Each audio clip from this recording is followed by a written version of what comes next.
you? Good to see you.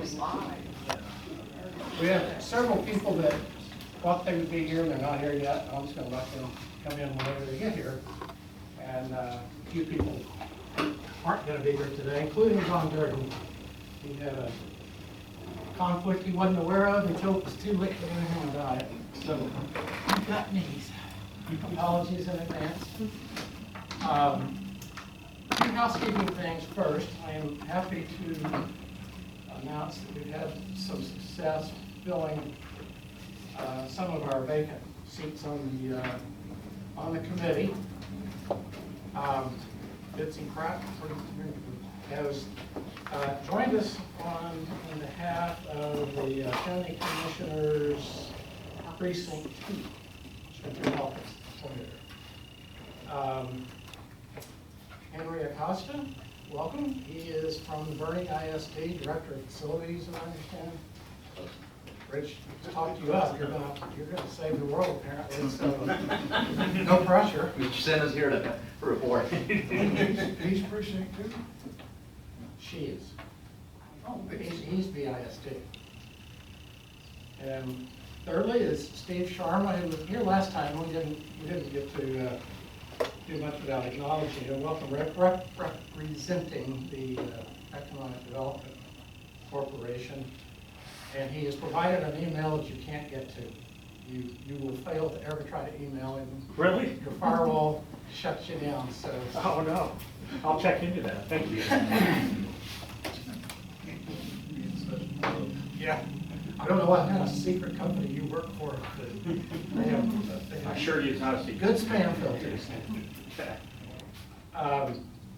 We still have 2 vacancies. We still have Kendall County Precinct 3 and one of the 2 seats from Farrah's Ranch that remain vacant as of today. So if anybody's got any bright ideas about filling those 2 seats, contact County Commissioner of Precinct 3 or Farrah's Ranch administration and ask to be named. Let's see what happens. Jeff Carroll from staff wants to introduce some of his fellow staff members who will be available for answering questions that we have through the process. Jeff? Sure. So Jeff Carroll, City of Boerne Development Services. I'm kind of the city-appointed person to be coming to these meetings and watching. There'll probably be a handful of meetings over the course of the next 12 to 15 months that you guys meet that I will not be able to attend. So I wanted to introduce our city engineer, Cheryl Rogers. So she's our city engineer. We have assistant city engineer, Melissa Eckert. So those are our 2 staff people that could be showing up to watch the meetings. So I just wanted to introduce them. Welcome. We're the married. We all need engineers. All right, John? Until we don't. Until the engineers shut things down for analysis paralysis. Okay, you have the agenda in front of you. First order of business would be, and I realize I apologize for the lateness of getting the minutes done. Fabulous job. We just didn't quite get them out to you as soon as we wished we had. If anybody had a chance to review them. If people have corrections, does anybody have corrections? Any motion to approve? I move to approve the committee. Okay. Second. Second by Bryce Bodie. All in favor? Aye. Any opposed? All right. We're already making progress. Our the update on committee membership. So we can move to the next one. We have to have no public. Well, we do. We have 2 august guests. Any public comment you want to make? Thanks for reconvening. I really was wondering if we were going to make it through this with all the horrible things that have happened. But hey, We're glad we did. We're glad to have you back. So yeah, we lost a few members, and we're still kind of knocking the rust off of where we are. Getting our legs under us and get going again. But we're back. Everybody seems rather enthused to let's get some progress done. Let's get some business finished. And we anticipate a year or more, maybe the most, of meetings before we are ready to make recommendations. I'm not sure the city's gonna wait on you. Mr. Carroll can maybe address that, but the city council, city manager, last council meeting said that as soon as the UDC is approved, they're gonna go right into thoroughfare planning. That's Correct? Yeah, so, We have the RFQ written, and it's really just a staffing issue. We want the UDC to be finished, so, because Miss Laura Talley or Laura Henning, she'll be involved as well in the planning side, and so we need her to be done with UDC work so we can start having that. We have about 8 or 9 engineering firms that have reached out to us. It's made to some list out there, but that this RFQ is gonna be coming out soon. So we have a lot of engineering firms that show interest and are been trying to reach out and talk to us more and more about how great they are, but we've been not really wanting to talk to them at this time. so speaking towards that, Ms. Carroll, I'm Denise Deaver, by the way, in case you don't, because I haven't been coming to city council for a long time. The history on the thoroughfare plan as it's mapped out right now, and its bones that were conceived, started in 2003. If you guys don't have that information, you need to dig it out. We have city thoroughfare plans back to the 70s. Okay, but the one that we're looking at that's on the map right now, I think the bones of it, if I'm not, correct me if I'm wrong, but the bones of it were there in 2003, 4, and they were laid out by local folks. I think the guy was on P&Z, he brought it to the P&Z, got it approved, then he took the city council, got it approved. It is not functional, and that was a lot of the contention.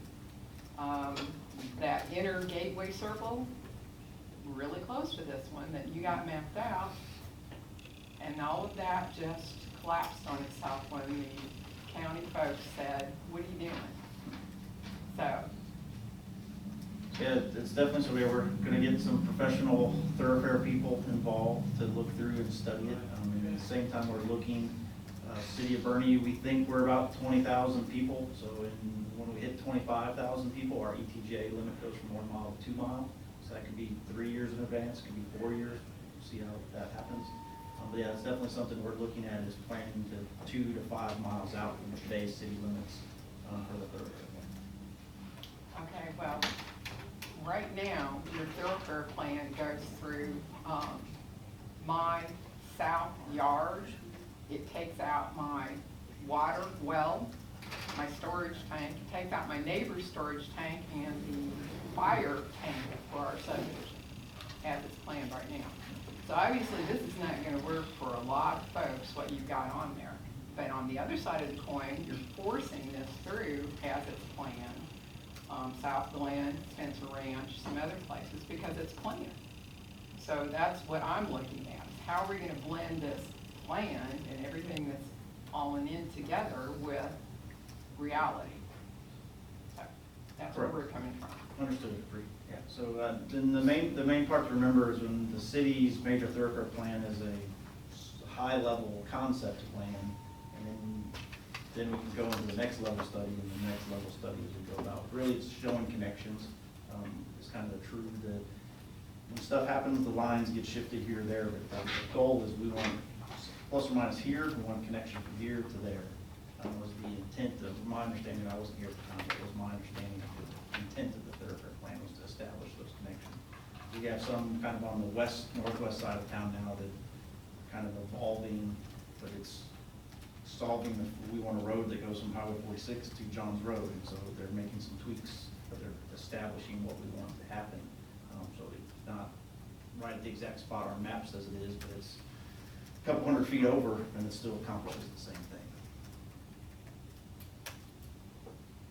So Denise, one of my responses to that is you're hitting on something really important, but I don't think the timelines aren't inconsistent with each other. The transportation and thoroughfare planning that we've all lived through in the last 15 years in this community have failed for lack of public support, for lack of listening to each other, and a lot of outsiders telling us what our answers needed to be rather than listening to us say what we need, what we want, which is exactly what this committee's charge is, to be the voice of the community, saying what do we want, what do we need, and decision makers to take that information, prioritize it, cost estimate it, build it, fund it, do whatever they want to do. But we're trying to circumvent having lines run through people's living rooms by the existence of this committee, unless the committee, by its governance mechanism, says, yeah, that's what this committee really needs. And, Rankin's told me 2 or 3 occasions, if something needs to go through his property to solve this community's mobility issues, bring it on. I hope we don't have to, but that's, these problems aren't solving themselves by ignoring it. And we've got to do it. I hope the consultants that they hire are going to listen to us, engage with us, work with us, but not tell us to be quiet and ignore anything we say. But by the same token, to this committee, pay attention to what's just been said. There is a train going down a track towards thoroughfare planning.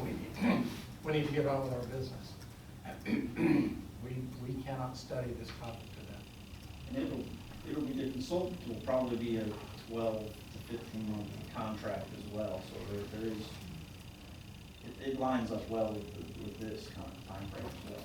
So we're not going to be off doing the city thing in our own little world. We'll be coordinating with this group quite a bit. Rush, I was just gonna say, at our last meeting, it was said that it's important that we have county representation in city on that thoroughfare planning committee too. So I just think that's good information for you to know, be a part of.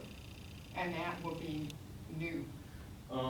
Don had talked about having a commissioner and the county engineer involved in some sort of, and we don't know, it's not our decision to make. Correct. But it was a recommendation that was made at the last meeting that we had. Okay. Well, I'm going to be at the next Commissioners Court meeting advocating that we have some expertise from that side. And Commissioner Durden also, I think, has advocated for that. And their budget season starts 3 weeks. So that is where we're going to be looking at, piling some money in. So the city is ahead of the county as far as that goes, because you've already designated if you've got money to do your request for credentials.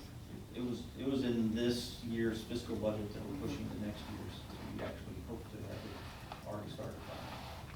Well, I want to make sure that they have it siphoned off what a little bit the Transportation Committee was given in this year's budget, and it goes into the next year's budget. So I will be advocating for that also. I want to back up one agenda item, and I'd like for each of the 3 new members to give us a nickel summary of who are you, why are you here? So I'm Betsy Pratt. I'm here because I've been Oh, interested. can I interrupt? Yeah. Our wonderful scribe has made a request, because she is filming this. If you have seen the meeting minutes, they are incredibly detailed. She had some difficulty hearing some of us because we don't have microphones. Okay. So yell at us, Betsy. Okay. Just speak up was the request. So I'm Betsy Pratt from Precinct 2, Denise's neighbor. And I've been interested in transportation issues since the original plan back in the 2000s. So I'm happy to see the opportunity to sit. I'm replacing Bob Hartwig, who has a tremendous amount of experience and wise words for the whole committee. And I'm no replacement for him, that is for sure, but I look forward to working with you guys. Henry? Henry Acosta, Boerne ISD. Got here in March, right at the beginning of COVID. I know. Primarily, just, hired to look at the next bond. School district's looking at another bond in 22. I come to the district with about 34 years of experience, K-12, all of it in facilities management. So looking at that, overseeing and providing leadership for the operational division. So I look over the transportation, child nutrition, maintenance, custodians, energy program over at the school district. So just happy to be here. Got some insight on, I guess that was my first question, is purpose and of the committee, and then what type of recommendations and I guess to what jurisdiction, I guess to the city, county, all of the above.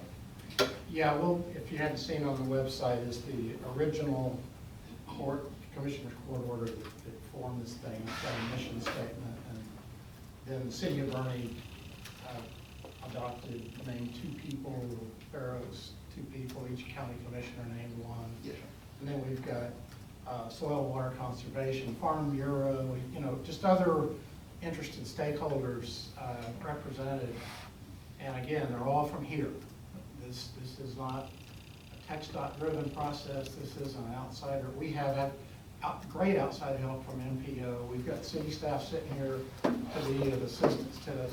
But we are to drive our own discussions and our own recommendations. We are not to be told no by anybody. This is us trying to just talk amongst ourselves as community members about what in the world we need to do. Because this is our history of doing anything to address congestion and mobility challenge is terrible. We're not spending a dime hardly in this community to address things. We've built one little bitty road, her bypass in memory. And so there's just a lot of things that need to be done. We're being asked to bubble up these ideas and share them with Kendall County Commissioners, Fair Oaks City Government, and City of Boerne. And that's the 3 sponsoring organizations. Well, I know it's important to the school district to be part of it. You know, we've got, yeah, Mr. Tennant, been part of it. He's double dipping. The city appointed him. Yeah. He is a school district. We transport, 6,000 to 7,000 students from Boerne ISD, so we've got a lot of input into the transportation. Well, so along that line, I'm just kind of curious, when you're talking about the school district bond, the schools, their location definitely impacts traffic, but also their very presence impacts use of roads or need for roads. And so I'm wondering, is there any role that school bonds can play in helping to fund traffic solutions? It's a broad question, I realize, and maybe it's between the eyes, but it's one of those things where it's kind of like, no, that's on you guys. And it's like, well, wait, but there's a lot going on, traffic driven by schools. Yeah, I'm going to answer it like this. As school officials, we try not to be developers or play the part of developers. However, so much of the construction, right, once we start growing out and into the county and everything, we have to be a part of it, taking an active role. I would have to turn to, Dr. Price and of course our board before we make any commitments like that. But I guess working together, same relationship that we had in San Antonio with the county and the city. So, working through the stuff. That's what I'm saying. I think we're all in on this committee. Thank you for joining us. Yes, sir. Thank you for having me. Steve? Steve Sharma, I represent the EDC. I've lived in Boerne since 2005. Me and some friends of mine own an engineering company, Rodriguez Transportation Group. Like Bob said, we've got good email servers, right? And I've been a traffic engineer for like 25 years. So I don't know what else to tell you. It's pretty boring. But yeah. Okay. Next agenda item is a broad phraseology, and I'm gonna redefine it here. It says review where we were when we suspended activity. It's what we did a lot of at the last meeting. And I want to carry on that discussion, but through the vehicle of our subcommittee structure. I would like to spend some time going through the membership and the mission and the status of our existing subcommittees, see what are next steps, are there next steps, are they obsolete, we need to reconfigure, we need to combine. We started to touch on some of this last time, and I think it's time well spent today to get ourselves kind of reorganized around subcommittees, because that's, in my view, where a lot of the work is going to get done offline, rather than everything being in this collective group. So the first one I want to address probably touches we have 2 subcommittees that are at this point, in my view, faced with the same topic, and it's the public outreach subcommittee that was tasked with reaching out through this crowdsourcing mechanism and postcards and meetings, and you guys use great imagination on how to just solicit public input from people that are not in this room. And we did it. We collected, there's a mountain of data. The related subcommittee is the GIS subcommittee.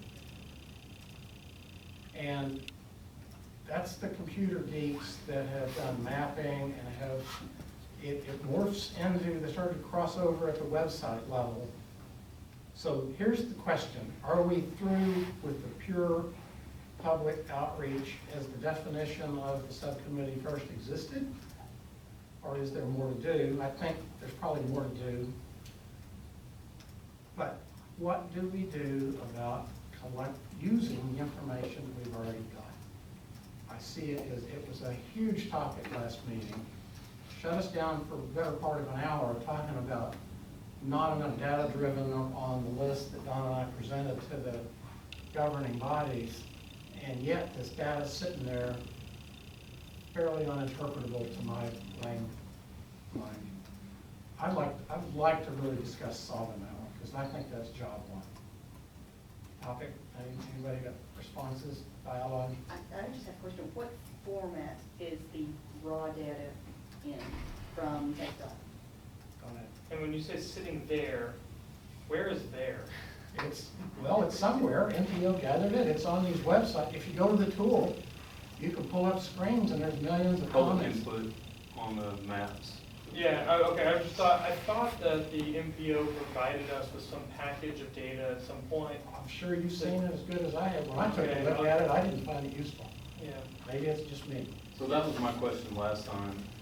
So I have started a spreadsheet, which is really monotonous with that data, but I'm entering everything in just to see where those projects are, the folks that have said they like it, which is, it's very difficult to interpret. Because some people just like comments on it, they don't like the project idea necessarily. So I was wondering if the MPO could, if there was a mechanism to translate that data into what we're looking for, but I would guess it would be difficult. Do you, Bob, have you or Don or anyone else been in contact with the members of the MPO? Are they planning on starting to come to these meetings again? Do you know anything about? I haven't. Don always was the contact with the MPO. I know he reached out to them during our 1 year of hiatus and asked for them to do some of that data translation when they did, and it wasn't satisfactory to him either. That's kind of where they are the gatekeepers of the data. Unless they gave us some sort of login access to the ArcGIS online tools, so we could download the data ourselves. They own and have everything. That's where all of this lies at this point. Unless they're gonna just download all of it, it's just some big data export and provide it to us, which I think they should, and it'd be great to ask them to maybe send them a formal request for all of the data to be provided in some kind of shape files or Excel spreadsheets or CSVs or whatever. Just have them send us a bunch of files that we could then work with.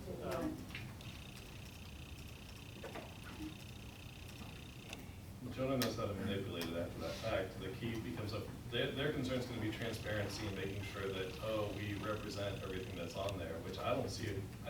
I don't have distrust in, say, you and Marcus, Jonah, to do that initial pass, and then a subcommittee could look at that raw, information that you guys can concile into something that's easier for us to process and understand. So are you saying if you had access to all the raw data, you could do something with it? I'm saying that I am probably capable of doing something with it. I'm in a tough spot right now. I'm juggling 2 jobs. My supervisor took a promotion, and I've been doing both jobs, my job and her job, for the last 4 months. And while that's ongoing, I'm not going to be dabbling in data analysis on the side. That's what I do all day long.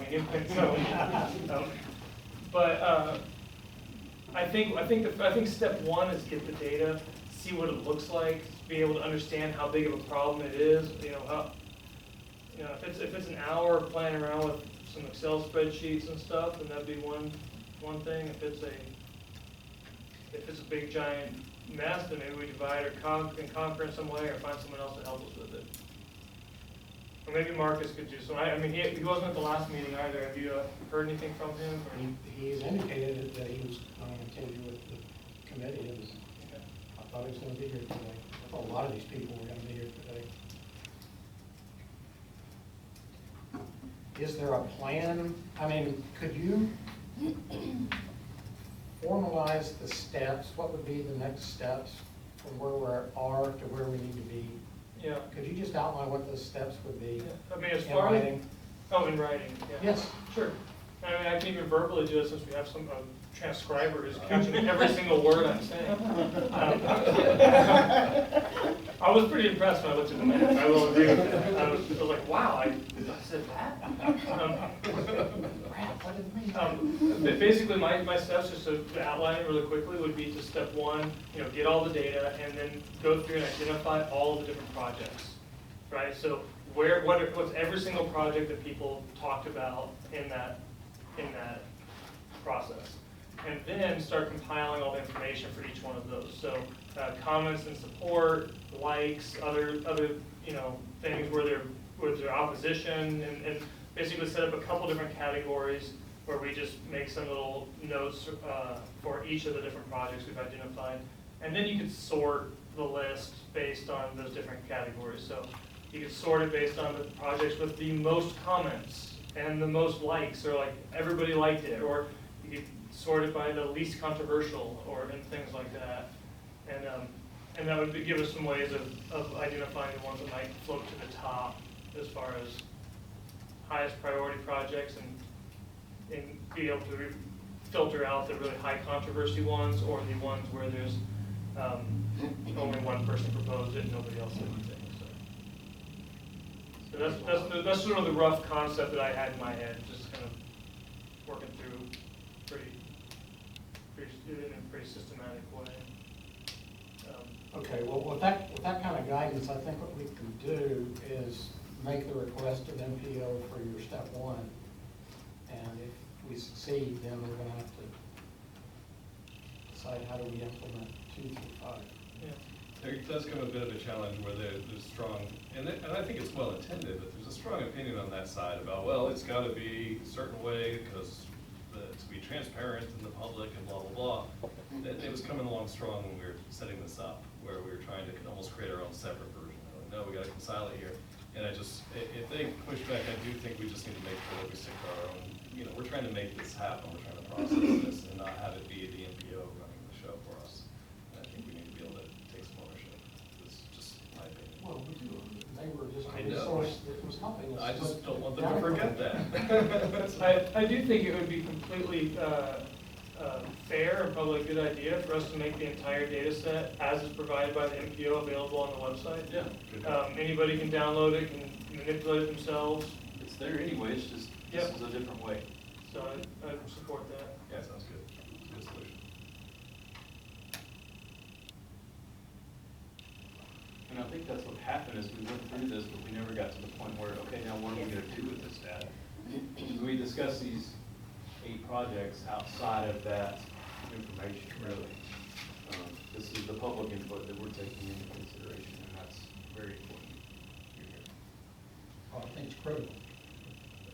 If we don't, then I think our credibility in the community is legitimately called into question. Do you all remember the names of the people at the NPO who were here last time? There was Jeannie. I can go back 2 minutes and find it. That's one thing I was thinking about. We need to find someone at the Yes. MPO Yeah, she's as retired. interested as Jeannie Geiger was, because she was really helpful. Yeah. Well, she's gone now. Yeah, she's retired, but I can We give need you to find Okay. someone her to new contact personnel. us. Well, don't give it, I guess that needs to go to Bob, but I was wondering, there was a guy who worked under her and who did a lot of the crowdsource tool, and I'm just not remembering I his don't name. remember his name. Wait, maybe?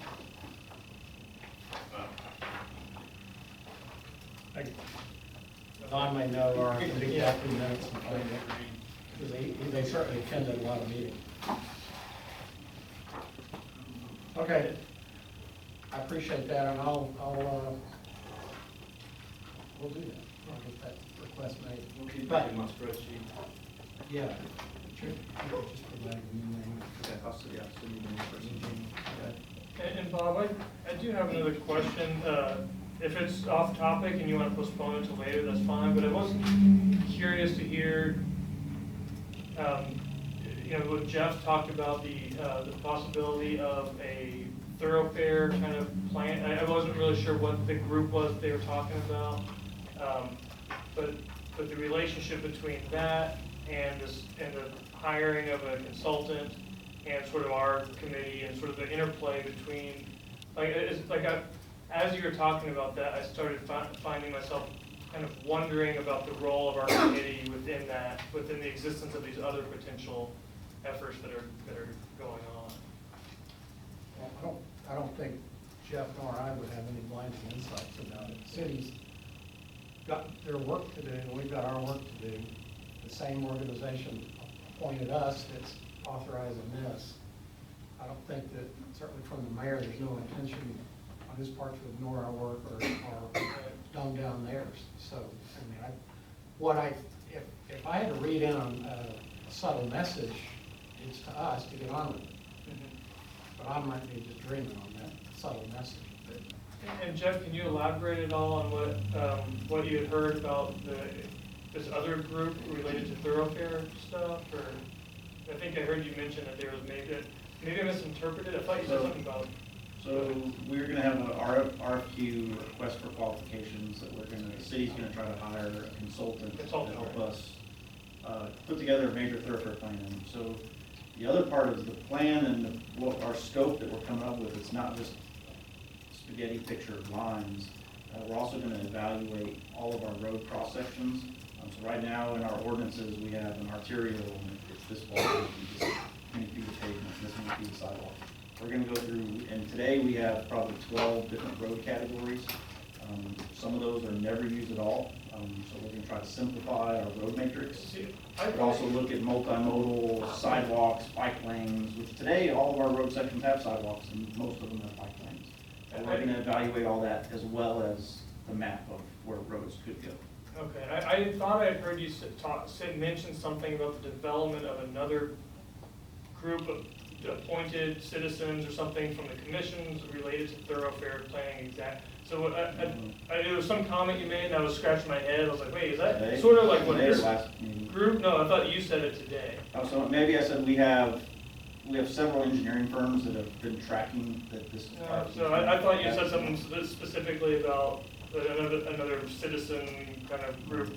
I must have misinterpreted it. I apologize. You can delete all of this conversation in 5 minutes.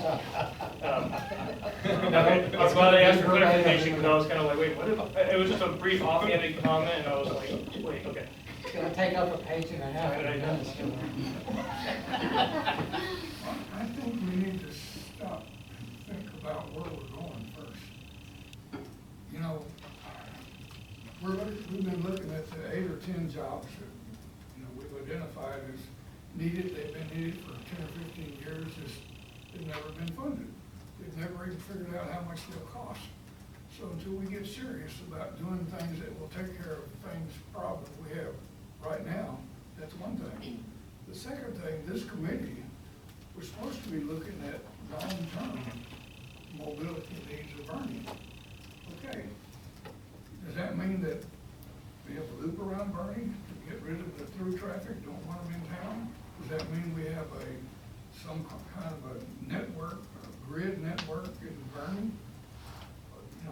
What are we really shooting for? And one of the questions I have is, the city is gonna hire somebody to do this. Are we as a group with the public going to try to determine what our goals are?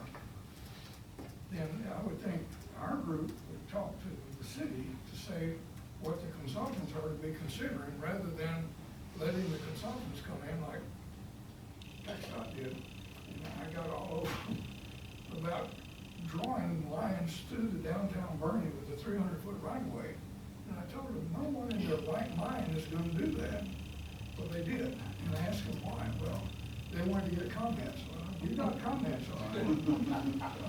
Nobody trusts you now. But I think that's something that we need to do is look long-term. What are we trying to accomplish? I know the city has a thoroughfare plan, but here lately, the city has not honored its thoroughfare plan. They've let developers just build And that's not, their thoroughfare plan. and not honor where they have to have a thoroughfare through there. The whole idea of a thoroughfare plan is that as each developer does his part, when it's all done, there's a thoroughfare. Because they're gonna have to build a road anyhow in their subdivision. So why not build it to some alignment? Now, that doesn't mean they can't change the alignment within the subdivision, but it needs to come out to a predetermined spot on each end. So I think we need to figure out what, as our group here, what are we looking at? Are we looking at something that's gonna take the traffic that, not the local traffic that's destined for Boerne, but they're going somewhere else? Around Boerne, how are we gonna do that? Is it gonna be a circle around town? Is it gonna be some system of grid thoroughfares or what? But we need to determine that before I think that the city launches their people out. In other words, are you gonna just hire consultants and say, we have a problem, and they come up with something that we don't really like? Yeah, the intent has always been that whoever we hire has been worked very closely with this committee, or portions of this committee, to kind of talk through that. That's been the thing. And the next thing we need to do is these projects that we talked about, 8 or 10, we know they're good, and they'll solve pretty much the problems that we have now, but they don't look at future stuff. So the next thing we need to do, like I said last time, is get a cost estimate. Is it really worth $10 million or $2 million, whatever it costs, to move ahead with this? If not, what are you gonna do to fix the problem? So I think we need to get some engineering data now on cost and practicality. And then we need to have a tax base election for this. I mean, the school board has multi-million dollars taxes. Why can't the city and county do the same thing on transportation? A lot of this stuff, if you look at the subdivisions that are coming around, they're coming in with these high-density, high-impact developments. In the long run, we're subsidizing that. In other words, they're coming in with all these people, means more schools. Well, our taxes pay for these more schools, more roads.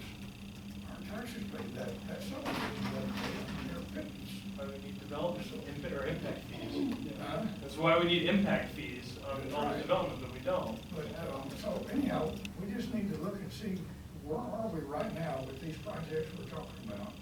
Are they realistic? Do we want to go with them? Or how are we going to fund them? And let's get going with it. But we also need to look, what is our long-term objectives, which is what y'all are talking about. But I think this committee, with public input, needs to guide them as to where they go. Bob, I'm curious. I think you can actually tie what Jonas said and what John said. That is, it'd be good to categorize all the public input we've gotten, kind of categorize it by project or by theme. You know, we do these parent surveys for the school district. Last one we had 294 pages of comments. And I'm reading these 294 pages, and it took forever to read them. But then I broke them down into themes, because sometimes these 3 people could offer 3 comments that are totally contradictory. These 3 people offer comments that are totally, but usually with that volume of data, there are commonalities. And what are the real issues? I think we can determine that as to the level of support for the 8 projects that John's referring to. But, you know, the interim report didn't operate in a vacuum. They took a look at what the overall committee at large was looking at, some of the subcommittees, and said, okay, these are some things that seem to make sense. And we should cost it out. I mean, my understanding is they've costed out the old San Antonio roundabout at Cascade Caverns and put in a request for money from AMPO. Great, well, that's one project. What about the other 7? So I think that's key. But ultimately, we have to address the whole point of this committee, which was after the gateway blew up and and the citizens said, this is not an option, okay, well, what's the alternative? We know we like multimodal concepts, that'll be in any plan that we recommend, but what is the solution? And my guess is that there's probably nuggets of wisdom in every report that's been created over the last 50 years, but there's probably some stuff that's impractical too. So let's just, as a committee, figure out which ones are the least painful in upsetting the community while trying to solve, problems. Would it help to look at the impacts of these projects? In other words, how many cars do we move? Do we speed up on time? Do we add another north-south, flow of traffic or east-west? When I thought about the cost recommendation that I read in the minutes from last time, it occurred to me that we're not talking about it relative to the impacts. And that to me would be the value of our committee work, is to talk about our impacts and let someone else look at the cost versus the impact. Yeah, that was gonna be my comment, as well as both of you referred to like the role of our committee and to let someone else look at which I actually agree with. I think that, and I'm curious to hear from Bob about the role of our committee, really, right? And then sort of the task that we were given and sort of where the boundaries of our responsibility are. I know that coming up with project ideas and things that are supported from the public is a really key piece of that. And then we provide that to city council and the county commissioners, who will then work with the engineers. They will come up with cost estimates for different projects. They will then decide if this is cost effective for our situation. And so I think that I was starting to wonder, John, if like a lot of the cost stuff and a lot of those equations might really be the purview of city council and the commissioners. It's really our job to deal with the data that we have and come up with that project ideas. If they come back to us and say, you know what, that's not feasible, then we can go back to the drawing board and try to come up with another one. But it might help us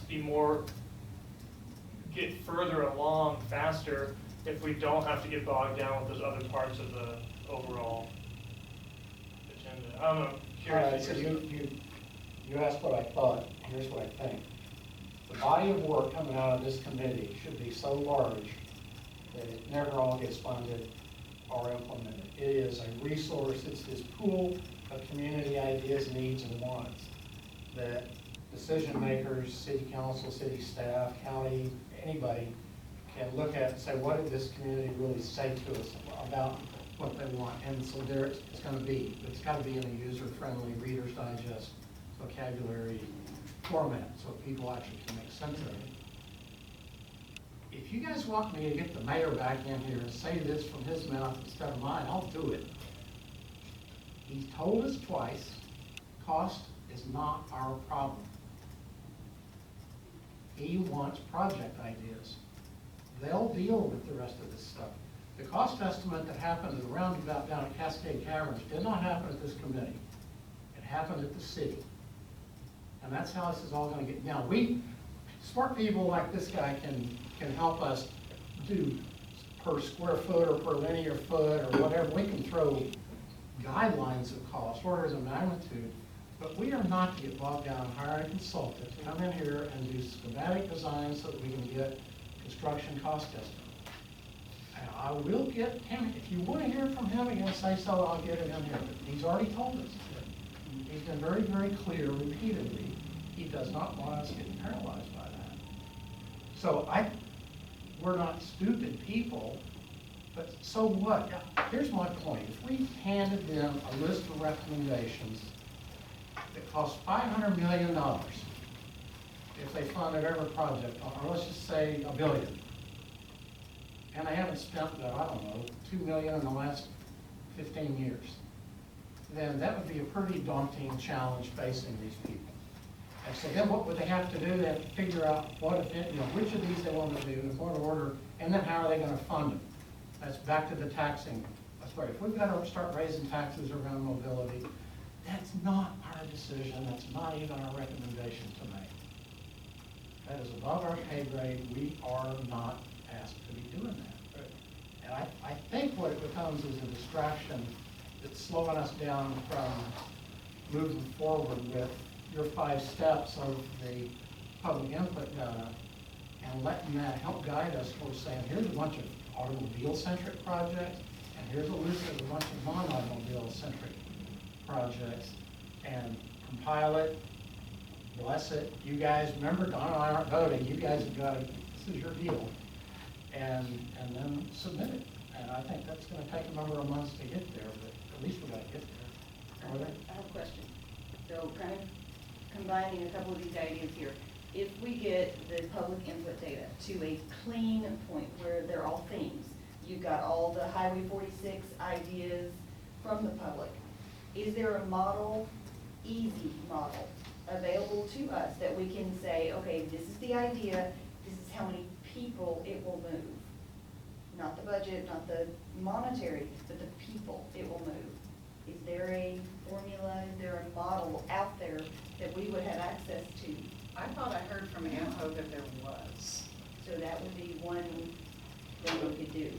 There's models, projection on traffic volume, they got all kind of models. But that would be specifically added to. Like how much capacity is added by this type of intersection? Every lane will have X amount of capacity, and we have, but really it's, and it's the intersections. The intersections are what cause congestion, not travel lanes. But the problem is, okay, you know, we can estimate in the future how many vehicles are gonna be traveling. Let's take 46, for instance. Now, out by 281 or something, they have been buying all the way on the south side of the widening. Well, let's come to Boerne. What are you gonna do when you get in Boerne? Are you gonna cram that traffic through Boerne on a, well, actually, when we designed it, River Road, you could actually do it for 4 lanes with no parking. So you could do that, but that's it. Are you gonna buy right away on either side of 46 in Boerne? No, you're not gonna do that. So that's why we need to start figuring out what's a reasonable way to take care of this traffic. And let's forget about the idea that let's not do anything and they won't come. They're gonna come whether you do it or not. So, you know, let's think clearly about that. The other thing is, yeah, there's people who are gonna say, we don't want it going here, it goes through my house. I understand that, but it's gonna happen, and it's for the benefit of the good of everybody. It's just, that's the way it is. So, we just need to move forward realistically, and I would almost say, most of these little projects we've talked about, get a price on them. Like, for instance, on Adler Road, we got a couple of low water crossings. They're gonna cost so much. Well, maybe they're not cost effective, and you just let the people stop for a while till they run down, which isn't too long. But then, like at Minger Creek, I think y'all already got that planned, but at Minger Creek on Old San Antonio Road, that's a more expensive project, but it also carries more traffic. So these are the things you need to look at. Bitsy, you're talking about user costs, and I think Steve mentioned this last time, a car is about $31 or $34 and. Actually brought it. You know, $40-something for a Yeah, truck. it's $30.54 for a car and $41.91 for a truck. A truck, well, and I talked to TxDOT with this stupid detour they have. I said, do you realize what the user cost is on this with 48,000 vehicles a day? It's more than that, but that. You're talking about millions of dollars, and they fuss about not making a little detour. Spend $1 million on the detour, and you're saving multiple millions of dollars on the user cost. I think my concern was about the impact. In other words, if you do something with Adler, what have you done for us? Have you moved more cars down Adler? Have you moved them Remove faster? hazard, that's a hazard, health and welfare And hazard. how many people does that impact in terms of the volume of traffic? You have to see what the volume of traffic Yeah, is. that's where my thinking is let's talk about the impacts before we talk about cost, because the cost is relative. You know, if it's impacting hundreds of thousands of people traveling through an area, you know, the cost per unit is None of these are gonna small. affect hundreds of thousands. It's No, gonna affect- that's just for example. It's gonna have fact deaths, people driving in the water. That's where it is, it's not. And there is such a deal as each death is worth so many dollars. What, I'm sorry, I'm just kind of curious, what were some of the other subcommittees that we were talking The about? one next up will be subject matter experts, the guest speakers, to educate us around topics that we need education on. My ill-fated attempt to have the chamber sponsor and defining in our mission that our work is supposed to support appropriate economic development, and that can be a red flag in a lot of people's minds, and I just wondered if the chamber could wrap their minds around what, define that term in terms of mobility. That came out of the EDC, I think. It came out of me and my Eureka Springs map of a trolley system. Okay. It took people down different routes to go to different stores. And it's a mob scene every weekend, and I just wondered if the merchants of Boerne would be drawn towards that. That's kind of a non-automobile solution to reduce cars and move more human beings.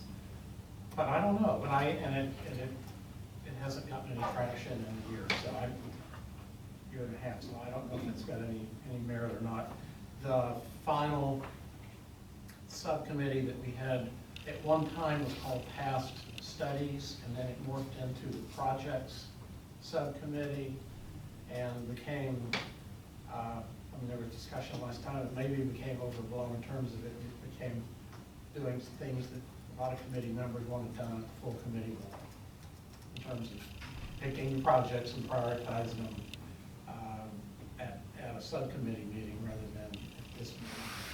So there was a lot of high-powered brain people in that thing, a lot of experience, John and others that, been in this business for decades. And a lot of people who've been through all these ill-fated transportation planning exercises for the last 20 years. So there's a lot of good work done. I don't know what the future of that subcommittee, that's just part of what I want to talk about. Bob, I would be okay with the idea of maybe combining the GIS committee's work at this point with the public outreach committee. I think that's sort of what you started this conversation about, was talking about those two committees. I'm not here to dictate, I'm just here to raise questions. If it makes sense to the committee. Now that the AMPO's role might be, they're kind of handing over the data at this point, I would imagine that the people on the public outreach committee could help with the sort of data crunching part of that, and it might be a natural fit, because otherwise it would just me and Marcus on the GIS committee, two people. In Northern, who all was on, it was you and Tim, no, was Tim on the public? No, it was, You and, Kim. Ben Bunker, and Gary.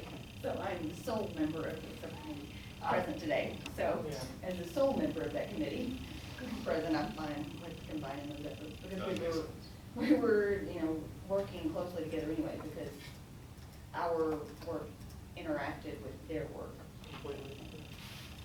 Well, I think that has to go together, because you get public input, and then the GIS part shows you what you're talking about, and you got some visual ways. And I think what Rick's is talking about, you get all these comments, you're right, there's a bunch of them are gonna say the same thing, some are gonna say no, others yes. Put those together, and you probably weed it down to about a third or so. But that's what we need to know, because like I say, in this group, we need to, what is it we're looking for? Are we looking for, how do we handle future traffic? So to your point, John, I think the project subcommittee, when it got morphed into the full committee, one of the missing pieces in my remembrance is what's going on with the projected growth. And I don't think really had a very robust conversation about the future needs. Where is that growth occurring? What kind of support is there already? What is going to be needed for that future growth? And so it seems like that project subcommittee today might have more tooth if it looks at what's going on at the BISD level. Is that? Well, you raise a good point there, because it's the only, other than whatever estimates that TxDOT put together for their gateway thing, which many people disputed the accuracy. I I couldn't judge whether it was accurate or not. The demographer study is simply a projection, but it's a pretty educated projection. Not all those potential developments are gonna occur, but also there's gonna be developments that will occur that aren't even thought of right now.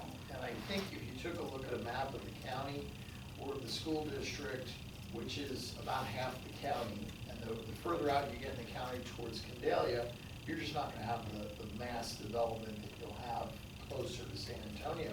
I think if you look at that and include Fair Oaks and far northwestern Bear County, it'll give you an idea. Wow. Well, I mean, hey, we can't say, right, Henry? We can't say where our next school site's gonna be, but we can say that we're negotiating for one, and we're closing in fairly soon on a deal on a road, off a road that's pretty logical that it should be widened, okay? We know that already, and there's gonna be X number of thousands of homes in that area in the next decade. So this committee ought to know that, because part of it's Kendall County, part of it's Bear County. So any recommendation we come up with ought to say, hey, this is a road you ought to take a look at, you know?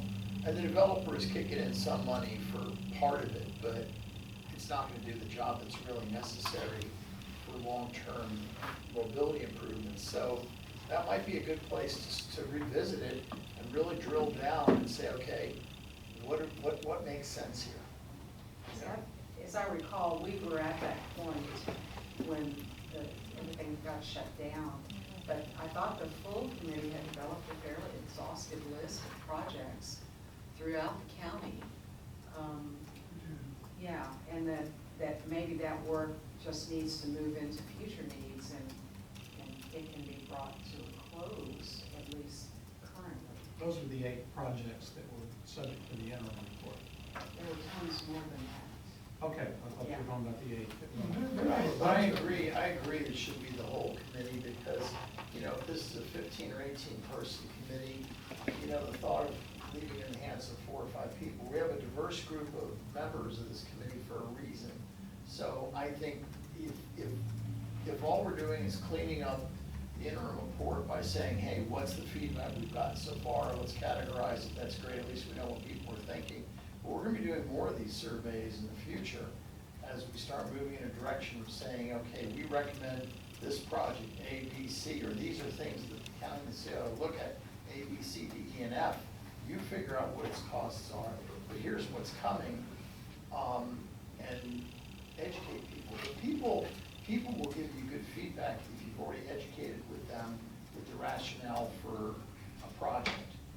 You know, people might say, well, I don't think we should do anything in Boerne Stage Road, it's a beautiful country road. Well, you might feel differently if you realize that in the next decade, there's gonna be 2,000 homes there. You might feel differently. So, you know, I think the full committee needs to dig into that. And I agree with you that I think a lot of times we miss the boat when we just throw a project out there without rationalizing why you need it. You're gonna have 3,000 homes here.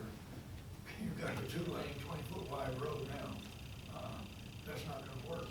Same thing, like I was saying, coming into Boerne on 46. You're not gonna widen River Road to 6 lanes or 4 lanes, or, well, we got 4 lanes, but 6 lanes. And the same thing, that's why we need to get the consensus from the public on how do we wanna do this? We know the traffic is coming. How are we gonna address it? Because let's face it, developers will, and every major developer has a bullseye in this town. It's the simple truth. And there are roads that people won't even think of that we need to look at. From 46 west to 46 east to all of them, it's just so wrong. So maybe, Bob, we need to do a refresher, an in-depth refresher for the whole committee on the projected developments and where they're located, because I think that'll spur discussion as to what projects make sense. You know, I'm reading my mind. It's occurring, just listening to you guys talk. I think the projects that this committee recommends need not only to have documented what the public support levels shaped were, but insofar as we can, have some demographic underpinnings to it. To your point about Boerne Stage Road, If we know that, you know, an area is fixing to experience pretty rapid growth, one more just adds fuel to the fire, saying this thing matters. It doesn't look like it today, but it sure will in 5 years. And the public is saying do something about it. I think it'd be helpful. I think the more we can make each project not only public supported, but data driven, population, you know, demographic working. I like the idea of getting an update on demographics, because not all people here ever heard it to start with. Well, you've got some new folks on the committee, number one, but number two, maybe it can help kickstart this discussion on longer-term solutions. Because, I mean, some of the ideas that were in the interim report, they were designed to be less controversial, that wouldn't raise an uproar, because we didn't want to fight that battle at that time. But we know we need to do something with Old San Antonio and Cascade Caverns. That's been on the radar screen for a while. Redrew the lines on Esher Road, throw a bike lane in there, absolutely, that's a simple fix. And there were others as well that weren't necessarily costly items in that interim report, which would really help mobility today at 20,000 people. But we're on our way to 35, and who knows? I mean, if the city gets more water from wherever, who knows what that's gonna mean? I mean, did anyone think 30 years ago, or 40 years ago, that New Braunfels would be pushing 100,000 people today? No, no one thought that. And I hope that doesn't happen to Boerne, but it ain't gonna stay at 20. You know. All right, I want to go back to I was hearing a proposal being made to combine two of the subcommittees. If that's a real recommendation, somebody make a motion. Second. Do it. Whoever. Yeah, I'll make that, 'cause they're the ones that need to be together. All right, who's making the motion? I'll move to combine those two subcommittees. Second, The that already second. GIS and the public outreach. Okay, so John made the motion. Rich Sanders seconded, or John, you want to fight about it? Whoever the note keeper gets credit, that's No, I fine. think that's. Bob, I do, for a point of discussion, I do feel like because there's only one member of the public outreach committee here, that maybe we invite input from them before we finalize this decision. Northern, do you, as a representative of that committee, do you think that there's any members on this committee who would have concerns at all about this? No, I don't think so. I Okay. didn't think we were kind of already working Okay. together through email. You got that written down? That's what Northern said? Okay. Northern said it, and for me. It's already happening de facto anyway. Right. Everything we're good, yeah. All right, my corollary of additional discussion before a vote is we have 3 new members that have not formally joined any subcommittee. So as you're listening to this, I really would encourage you to find a home to help out, to push things that are in your wheelhouse a little bit about where you really could help move things along. Ben Bunker was on the public outreach from the EDC. I'm not a people person. It's okay, I'm not either. We'll make it work. Are you a data person? Yeah. Bob, one other point of discussion is I believe that we had a precedent of trying to have a quorum before we had a vote, and I actually don't know that we do have a quorum of members here today, right? Wasn't it 14 people? That was to approve something. A quorum of the committee is only 10, it's over half, but that's to approve There's something. 2/3 of, Keep in mind that Don and I are non-voting. right, so right now we have 1, 2, 3, 4, 5, 6, 8, 9, 10 people. Is that, how many people do we have total on the committee? If we're fully staffed, there's 18 voting members. 18, so I believe we But we have, have 2 vacancies, so there's 16 as of today. okay. And 2 non-voting members and 2 non, so it's 14. And how many do we have? 1, 2, 3? We have 10. That's 2/3. Is that right? Is it 18 counting you and Don? Well, we only have 16 members. No, 18 does not count me and Don. Oh, it does There's not. 20 counting me and Don. Yeah. There's 18 voting members. We have But 2. only Well, 16. theoretically, there are only 16 because we have 2 vacancies. Well, can we just say, why don't you guys just start working together until we can actually ratify that? Yeah, as a point of trying to do our business officially, I'm just pointing this out, I think it's important to, Fair enough. hold to the rules that we Okay, created so for we're ourselves. going to just defer action until next meeting or whenever we quorum for it. Right. I think that's right. Is that, people agree with that? Is that right? We are under the quorum, which would be, of 16 people, it'd be 12 or something. Or, That was to approve not to have quorum. I don't know what a quorum, did we ever say what a? so what we said was is. It doesn't matter, John, we'll put it off for 2 weeks. All right, In the meantime, speaking of quorum, okay, Bob, and this is maybe a more difficult subject. There are some entities that have appointed representatives whose attendance has been marginal at best. Comfort ISD, they made one meeting, haven't been back since.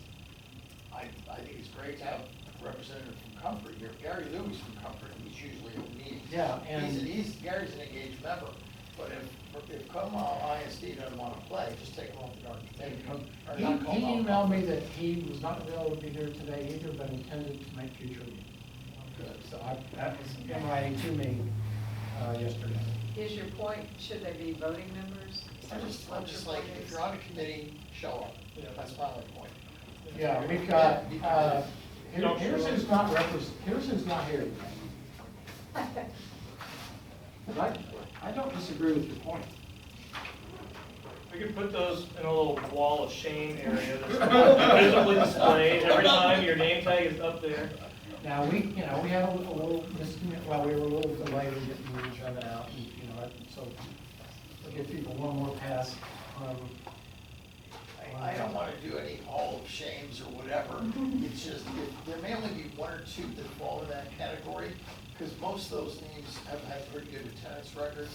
All I'm saying is, if there's one or two that really haven't been committed, find out if they're going to be committed.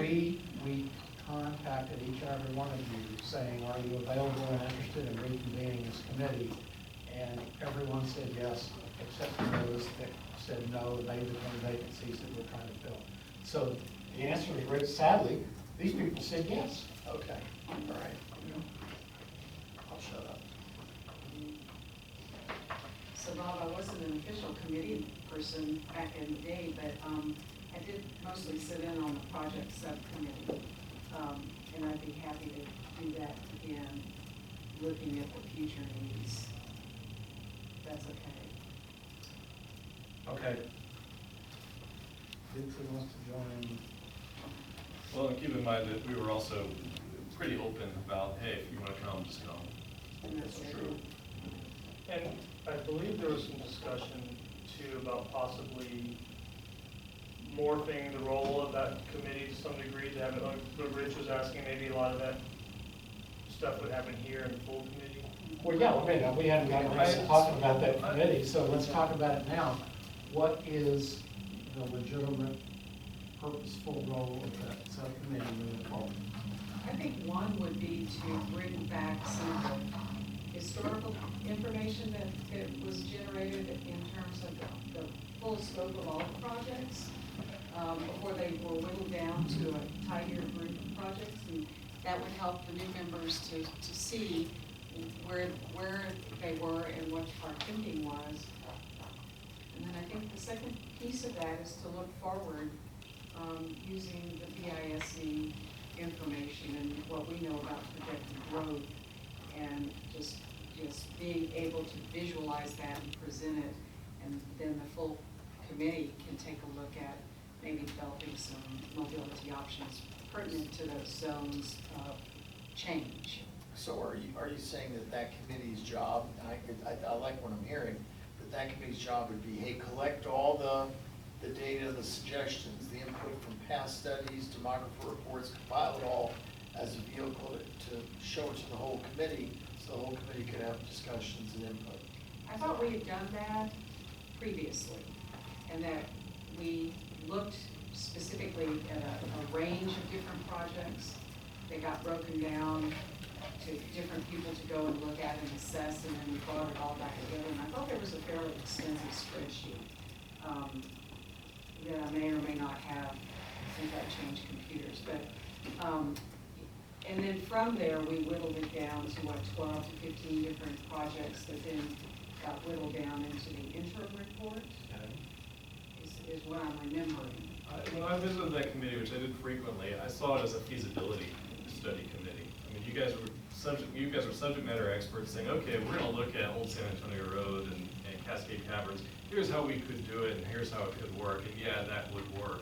Or, I don't know, we're gonna have to take right away, that may not be low-hanging fruit. There was sort of a feasibility component. Yeah, but we looked at other things, like we looked at the importance of Johns Road and how it can add another, what I guess a north-south connection through the community, more towards the north end of downtown. But based on some of the information that BISD had, I thought there was a fair amount of growth going out on Johns Road, and there was a fairly dense pocket of kid traffic before you got to I-10 on Johns Road. Not so much John's Road as, School? Ranger Creek Road, going there. I think that every member of this committee should be very well versed in where the developments are gonna be in this town. I think so too. They have to be, because that's the only way you're gonna say, that's the only way the awareness is gonna be, wow, this is really could be a potential future problem. Because there are folks out in the community all the time that make the comment, well, what are you thinking? Oh, you wanna put 500 homes on Old Fredericksburg Road right up across from Balcones Creek?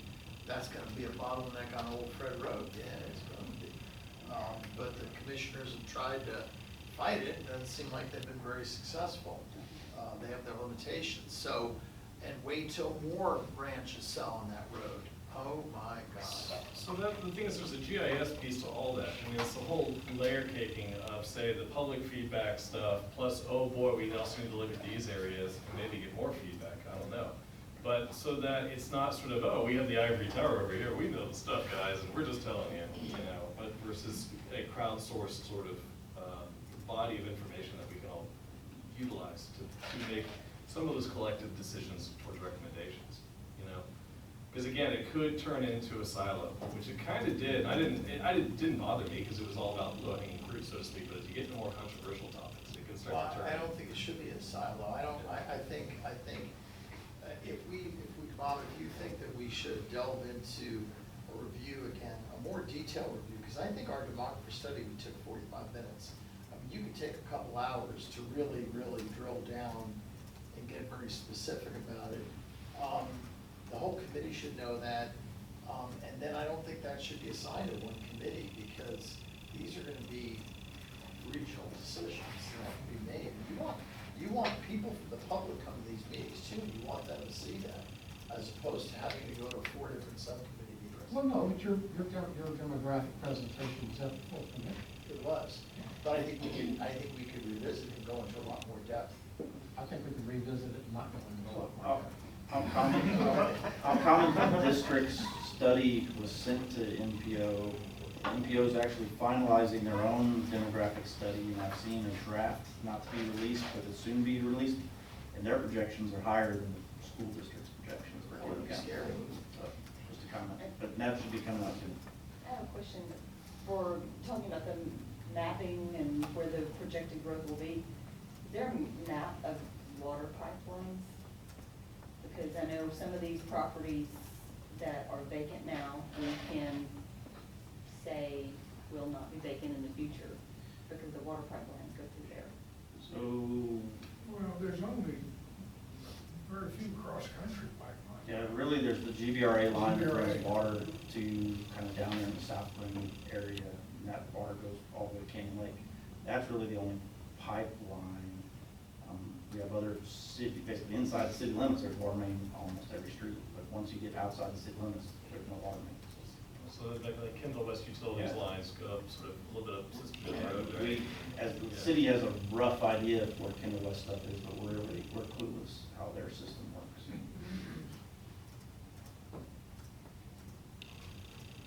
And then I'll comment that we're very protective. We have water mains in the city limits in GIS, but we're very protective. That's like the homeland security. Right. But that's fine. Terrorists are gonna poison the water, so Yeah, I was we more don't concerned about release those.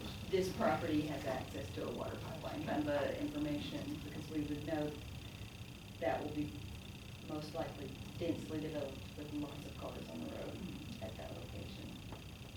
Okay, I want to make a request of a new member of the Projects Past Studies Committee to the next meeting, would you come bring a revised mission statement for that committee? No pressure.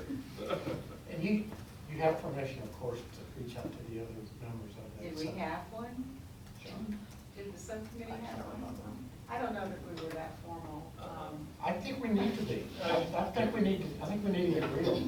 I do too. I think, I'm sorry, was I think in the past, one of the challenges that with that committee's development is it started out as a past projects or a past studies committee. Correct. To look at and summarize projects that had been proposed in past studies.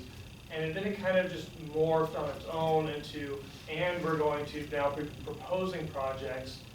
Whereas I think that the proposing of projects, I think if that happens in one subcommittee, then it's kind of, I think a lot of people might want to be a part of that subcommittee, and then maybe that's just the purview of this committee. I mean, maybe it's one thing to be like, we're just gonna have a think tank and we're gonna come up with project ideas, and then we'll share them amongst the rest of the group, and we'll accept ideas from all kinds of sources, and that's just the role of that committee, is to be one of those sources of ideas. Which is precisely what I'm being asked here, is I think if we could write down what it is the subcommittee's supposed to do, we can also agree on what it's not supposed to do. Okay.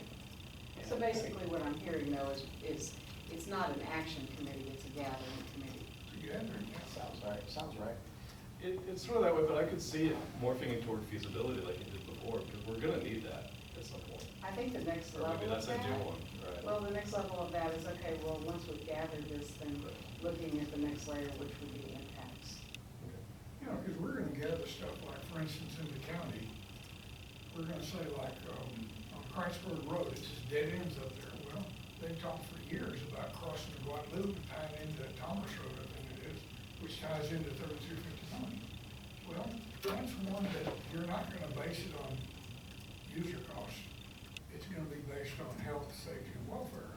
Because right now, to get from way back up there on Christburg Road, you gotta come up to 474. Well, there's a lot of dip sections in that road that when it rains, you're not getting through. So if you had a way to go from there, it was just a hop, skip and jump to 3251 to Bergheim to get the fire station there. You got fire protection. Otherwise, they've got to come from Boerne, go out 474 and up that 20-foot road for miles. So, yeah, you can't do it all on user cost necessarily, but it's stuff Yeah, we we're need not to look talking at. about that. It's stuff we need to look at. Okay, I want to talk about a different subcommittee, and that was the subject matter expert subcommittee. So it's just me and Tim Van Wolf? Yeah, he Basically. thought he was going to be here, and he's not, so. Yeah, I mean, so far all we did was we brought in like a gentleman from Carmel, Indiana, which has an extensive roundabout network, and it really works beautifully there. And then we brought in this person from, I can't remember, was it Minneapolis, or where was it from? But anyway, who talked about kind of more multimodal approach, but not, it wasn't as cohesive as the Carmel, Indiana guy. It was talking about like, they were piloting self-driving micro buses and things like that, just to see how it could work. But I don't think by any stretch that subcommittee is obsolete. I think we are in dire need of education on a lot of innovative and non-innovative topics. One of the things that Don had hoped we were going to talk about today, and I refused because I didn't know anything about it, couldn't even facilitate it. But you were talking about it a little bit earlier. What kind of a road system are we even imagining for ourselves and our community? Is it a grid system? Is it a spoken hub system? What is it? And what are the merits? What are the demerits? What are the aspects? There's a lot of learning that we could do so that we're making more educated discussions and decisions to the general public too, and to ourselves. So, I think there's a whole range of outside speakers that we can bring. I'm going to remind you that the city has expressed a willingness to continue to fund these outside resources that we need, so we don't need to be constrained or hamstrung by the fact somebody needs to fly in and stay at a hotel. That roundabout presentation from Carmel, Indiana. Well, so Or I is guess, that I think it, yes, we'll keep it going, this sounds great, I'm sure Tim would be great with that, and then the question becomes who else would feel like they would wanna participate in that? If anybody. Well, you got two rookies over here that raise their hands. I know, I'm being cautious, now. Homework is It's already done. Well, so and I do want to add don't some, worry. some context to that committee. So it was interesting. We went to I guess it was an AMPO or some sort of conference in San Antonio that was all these transportation experts and a lot of TxDOT. You were there, and anyways, a lot of transportation experts were there, including TxDOT. And we sat down with was it Mr. Bean from TxDOT, and he sat down and he goes, you know, I had no idea about some of this stuff. And I'm not faulting him, it's just that it's about trying to get outside of these fixed paradigms, that there's only one way to do things. And it was really becoming clear that the conversations he was having with his colleagues was that they were becoming enlightened and aware of things that I'm shocked that it was their first exposure to.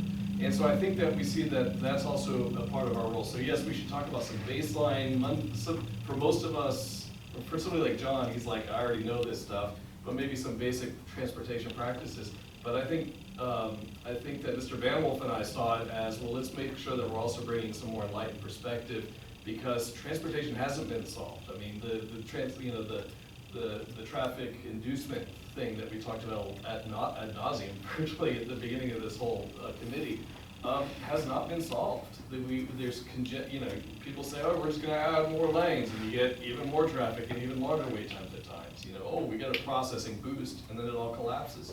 And so what we're trying to do is solve against that, and that means we have to be innovative. There's no other way to do it than to innovate, literally, because it hasn't been solved. Well, I did go on your parkway the other day, and it was pretty good and efficient, but there are concessions with how that was built too, in terms of, yeah. Well, I know Don Ferdinand mentioned to me that he's very excited about your committee, subcommittee continuing to be innovative. He's talking about small towns organizations. Strong towns. Strong towns, whatever. Bring us in some speakers around these holistic solutions around mobility rather than just road. Right. But not people that are sort of high and static or going to fall asleep. No. We got real work to do. Understood. That'd be correct.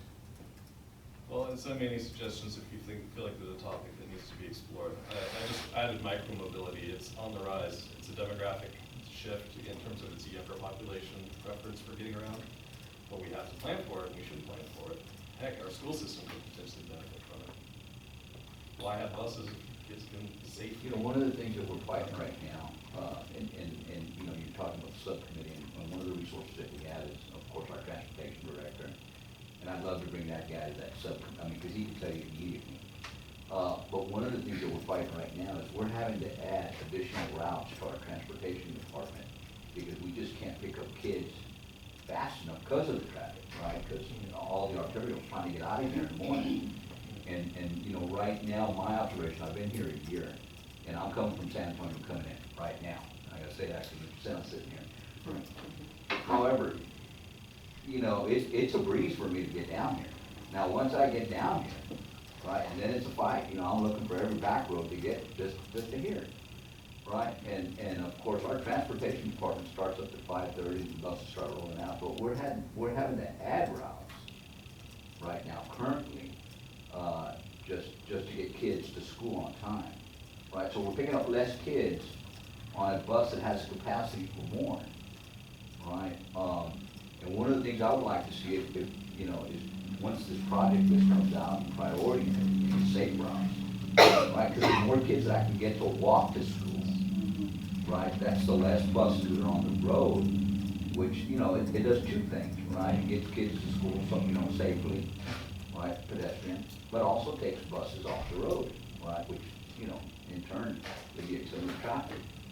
So I'm just trying to find myself, where am I fitting in? Because, you know, I love the part about the data and quantifying.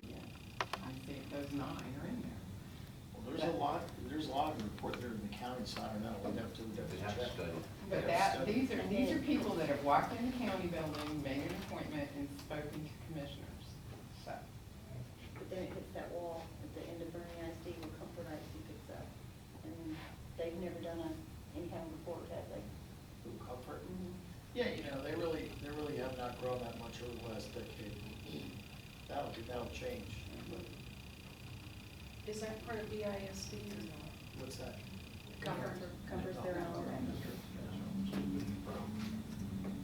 That was one of the holes I saw. Then the other hole that I'm seeing is the fact that, we dropped off because of COVID, when we were getting that public information, we had those cards sent out. It's like I barely got the card in my hand, and we were done.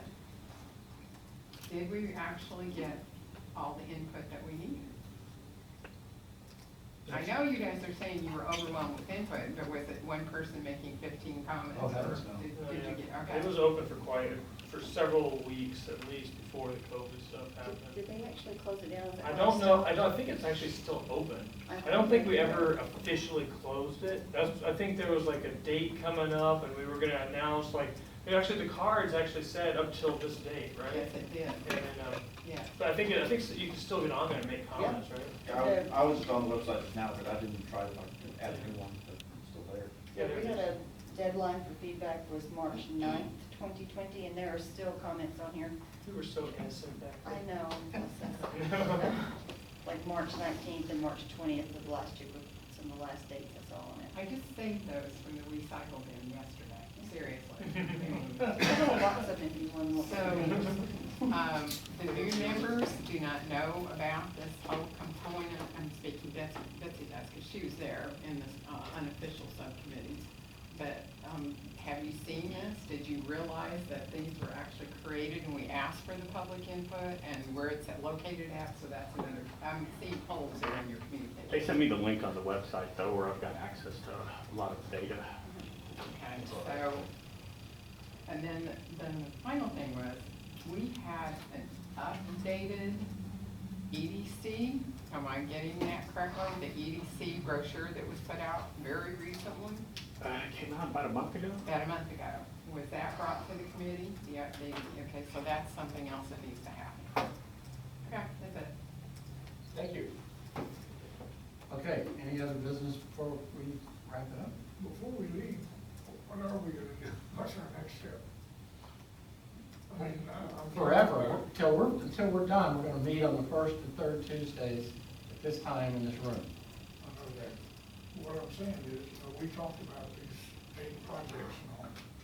We just talked about them. Are we gonna start doing cost estimates so we can start prioritizing and moving forward, or what? I think today's discussion laid out, to me, a path for pretty aggressively moving forward with coming up with a longer list of projects, both automobile and non-automobile. And if we're gonna put cost estimates, Sean, we're gonna need your help not having them suck all the wind out of our sails. We need to be able to do real rough estimates, real quick, see the advance estimates. We can do that pretty quick. I've got spreadsheets from. Detail. We don't need detail. We just need rough that are within 10% or so. Well, you know, they're not gonna be that close. Depends how much effort you put into it. I did 25%. I can get pretty quick and dirty estimate. Can we do in the impact of these projects as well? In other words, I see Coffin Road on that primary list, and I'm going, well, why that? I understood San Antonio and Cascade Caverns, and I understood, Adler and School and 46, but Coffin Road, I didn't understand at all.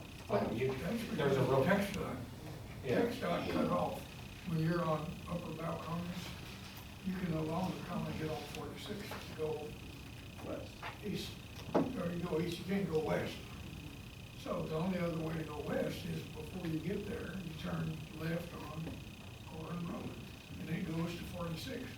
Now, to me, that's bad because you've got a what is it, 50, 55 mile an hour speed limit in a curve where Kaufman Road hits 46 with no turn lane. So, but this is brought about by TxDOT. So it's nothing Turning that access. it was nothing that we needed to blame for, because we didn't know about it. Okay, thank you. But my point is, you know, can we understand a little bit more about why we're doing it? And not just that we're doing it, here's how much Well, it sure. costs. I mean, either Don or I can explain to you our presentation to the council and Commissioner Court what the rationale and need was that we were meeting by making that as a suggestion. It seems fairly compelling, but in terms of prioritization, if we'd have had 100 projects in here to prioritize, who knows where it would have fallen. It's just, it's that when this happens, it's gonna immediately be a nightmare for those people. They're no longer gonna be able to go to Pipe Creek without unbelievable detouring. So it's just, it was just one of these surprises. So to answer your question, we'll have an agenda for 2 weeks that will go out faster than this one did, that is action oriented. I hear you, and I'm glad you're pushing, because that's what we all need to do. We're not gonna start making arbitrary decisions, but we've got to start. No, we don't. We've got to start making. We need decisions that we'll talk about, that make sense, they're reasonable, Right. and they're publicly endorsed. Correct. And so I think one of the big action items is wait for them to get the data from AMPO. That's I think it's huge, and as soon as you get that, if you wanna share that with myself and Marcus, and maybe the other members of the public outreach committee, we can then try to make a plan on what we're gonna do with it. Yeah, and if they tell us no, well, that's a whole nother, That's all that's a whole nother thing. I would hate for that to be the case, but we'll find out soon enough. They were a little bit, they were kind of sharing little pieces of it in very guarded ways last Because time. they didn't trust you, right? Yeah, we had some challenges. They're personal. We did, we had some weird challenges. It was weird. Yeah, that's why I brought that up. It technically should be our data, it's from our community, for our purposes. Well, we didn't hire them Right. to do a job for us. They offered to help us with the mechanics of doing this, and so they have no claim on it. Folks, I appreciate everyone's contributions and our great audio-visual support back there in the corner reading a book, and our wonderful scribe again, and new members. Everybody, thank you so much for adjourning. Thank you.